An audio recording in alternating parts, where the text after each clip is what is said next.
السلام علیکم جی، میں ہوں عابد اندلیب۔ ناظرین، عمران خان نے اس پورے نظام کو ننگا تو کیا ہی کیا ہے۔ ہر بندہ یہ بات کرتا ہے کہ عمران خان نے اس نظام کو ننگا کر دیا ہے، لیکن اس بات کے پیچھے بہت بڑی گہرائی ہے۔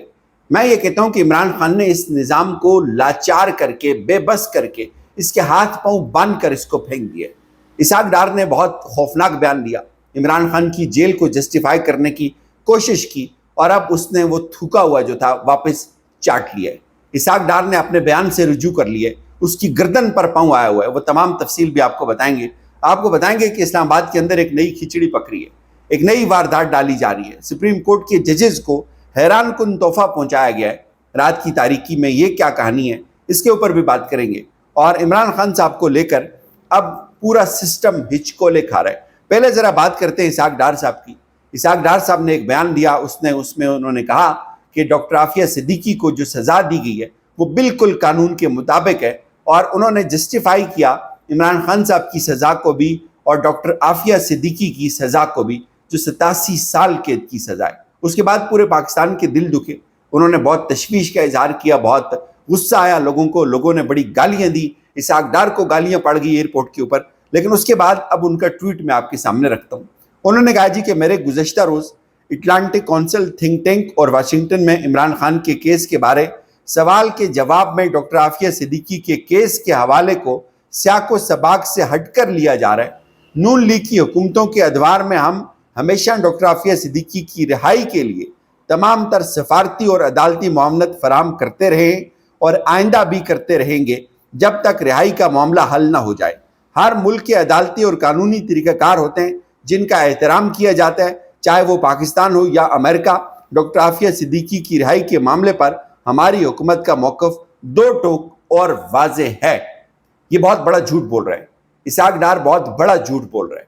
ڈاکٹر عافیہ صدیقی کا کیس اسلام آباد ہائی کورٹ کے اندر چل رہا ہے، اور اسلام آباد ہائی کورٹ میں ایک جج چیخ کر یہ کہہ رہے ہیں کہ آپ خط لکھیں۔ اسلام آباد ہائی کورٹ کے اس جج کے ساتھ کوئی معاونت نہیں کی جا رہی۔ اسلام آباد ہائی کورٹ کا جج بار بار اس کیس کی سماعتیں کر رہے ہیں۔ کبھی وہ کہہ رہے ہیں کہ آپ اٹارنی جنرل صاحب آپ وہاں جا کر موقف لیں، کبھی کہا جاتا ہے کہ ہم جائیں گے، کبھی کہا جاتا ہے کہ ہم وکیل کریں گے۔ جھوٹ بولا جا رہا ہے۔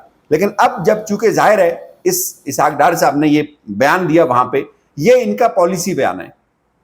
حقیقت جو ہے وہ یہی ہے کہ اس حکومت کو ڈاکٹر عافیہ صدیقی کے کیس سے کوئی سروکار نہیں ہے، چونکہ یہ اس منہ سے اس قابل ہی نہیں ہے کہ یہ جا کر عافیہ صدیقی کے کیس کی بات کریں، چونکہ اگلا بندہ ان سے سوال پوچھے گا کہ بھائی تمہارے اپنے ملک کے اندر کیا ہو رہا ہے، تو ان کے پاس کوئی جواب نہیں ہوگا۔ تو لہٰذا یہ جو اسحاق ڈار نے اٹلانٹک کو جو بیان دیا تھا، یہ ان کا پالیسی ہے، یہ ان کی پالیسی ہے۔ اب وہ یہ کہہ رہے ہیں کہ ہم نے بڑی کوشش کی، وہ جھوٹ بول رہے ہیں۔ اس کے اوپر پاکستان تحریک انصاف نے بڑا زبردست، بڑا سخت قسم کا ایک موقف دیا ہے۔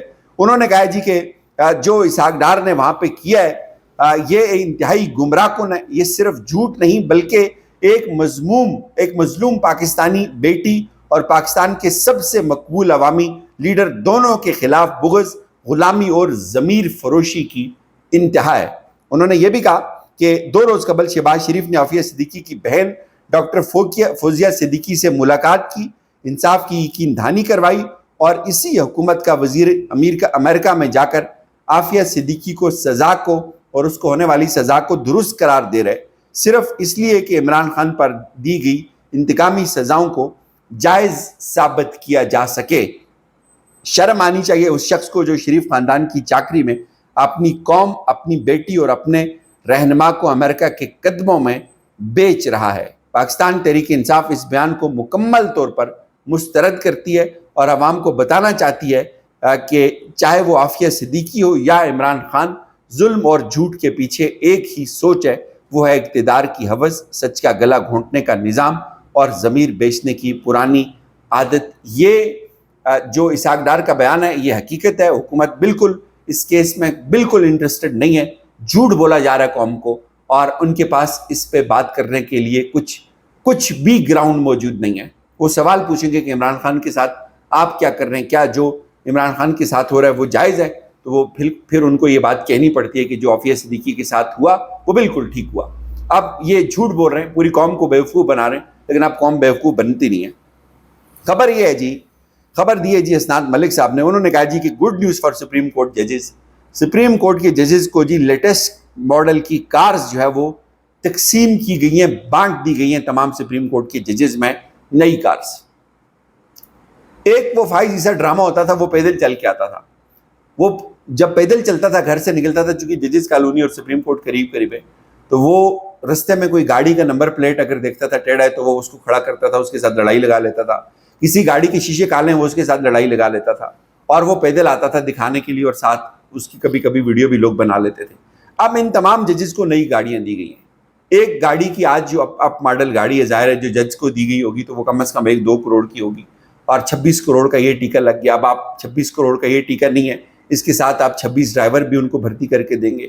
یہ تمام کی تمام گاڑیاں بالکل غیر ضروری طور پر سپریم کورٹ کی ججز کو دی گئی ہیں، اور یہ اب تمام ججز کو دی جائیں گی کہ بھائی آپ بالکل سکون سے رہیں، کوئی مسئلہ نہیں ہے۔ اور آپ کا چیف جسٹس جب یہ کہتا ہے کہ میں انڈیپینڈنٹ ججز کے ساتھ کھڑا ہوں، آپ کا چیف جسٹس یہ کہتا ہے کہ اس ملک سے جو غیر سیاسی وکلا ہیں ان کو نکال کے باہر لانا چاہیے، وہ ان سے وہ کوئی کام لینا چاہ رہے ہیں، اس سے آپ کو اندازہ ہو جائے گا کہ صرف یہ وکلا کی بات نہیں ہو رہی، پورے کا پورا سسٹم روبوٹک کر دیا گیا ہے، پورے کا پورا سسٹم جو ہے وہ اس کو کمانڈ ملتی ہے، وہ آپریٹ کرتا ہے، اس سے زیادہ اس کی کوئی حیثیت نہیں ہے۔ خاقان عباسی صاحب کہتے ہیں کہ اس ملک میں غریب تو غریب تر ہوتا جا رہا ہے، ملک چلانے والے سوچ رہے ہیں ہم اپنی کرسی کیسے مضبوط کریں، اس کے لیے تمام اداروں پر قبضہ کر لیں۔ 26ویں ترمیم کے ذریعے عدلیہ پر قبضہ کیا، جس طریقے سے مخصوص نشستیں دی گئی، آئین اس کی اجازت دیتا ہے، لیکن سارا پارلیمان ان سیٹوں سے بھرا پڑا ہے۔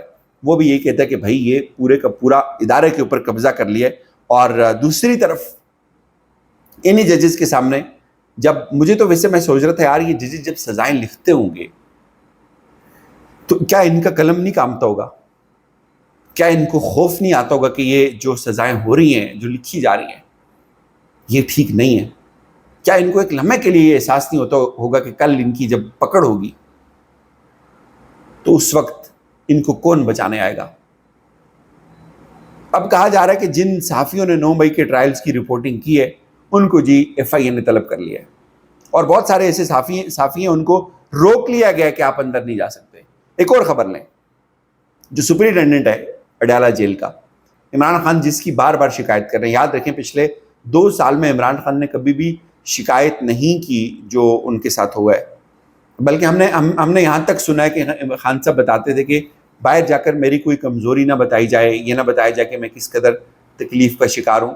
تو اب جو کہانی کھل کر سامنے آئی ہے وہ بڑی حیران کن ہے۔ کہا جا رہا ہے کہ جو اظہر مشوانی صاحب ہیں انہوں نے بھی اس بات کی تصدیق کی ہے کہ حالیہ جو سپرنٹینڈنٹ ہیں اڈیالہ جیل کے، جو فاروق انجم جو ہیں، عبدالغفور انجم، ان کو پاکستان تحریک انصاف کے دور میں نااہلی کی بنیاد کے اوپر اور کرپشن اور مس کنڈکٹ کی بنیاد کے اوپر 3 ماہ کے لیے معطل کیا گیا تھا۔ آج کل وہ سپرنٹینڈنٹ اڈیالہ جیل ہیں، اور عمران خان صاحب کو جتنی بھی سزائیں دی جا رہی ہیں وہ کہہ رہے ہیں کہ یہ اس سے انتقام لے رہا ہے، یہ جو سپرنٹینڈنٹ اڈیالہ جیل ہے یہ عمران خان صاحب سے جو ہے وہ انتقام لے رہا ہے، اور یہ عمران خان کو جو 22 گھنٹے رکھا جا رہا ہے ایک سیل کے اندر، یہ اس سپرنٹینڈنٹ کا انتقام ہے۔ یہ بڑی خوفناک بات ہے۔ خان صاحب نے پہلی دفعہ کہا تھا کہ میں اس سپرنٹینڈنٹ کو کبھی معاف نہیں کروں گا۔ آج رپورٹ ہوا اڈیالہ جیل سے کہ خان صاحب کی بہنوں کے بارے میں جج صاحب نے کہا کہ ان کو بلایا جائے ٹرائل کے لیے، لیکن سپرنٹینڈنٹ نے انکار کر دیا۔ اب یعنی کہ تمام جگہوں پہ ان لوگوں کو فکس کیا جا رہا ہے جن کی عمران خان کے ساتھ کوئی ذاتی دشمنی ہے، یا جو عمران خان کے دور اقتدار میں کسی طرح سے افیکٹ ہوئے ہیں، اب وہ عمران خان سے انتقام لے رہے ہیں۔ اجازت دیجیے، اپنا خیال رکھیے گا، خدا حافظ۔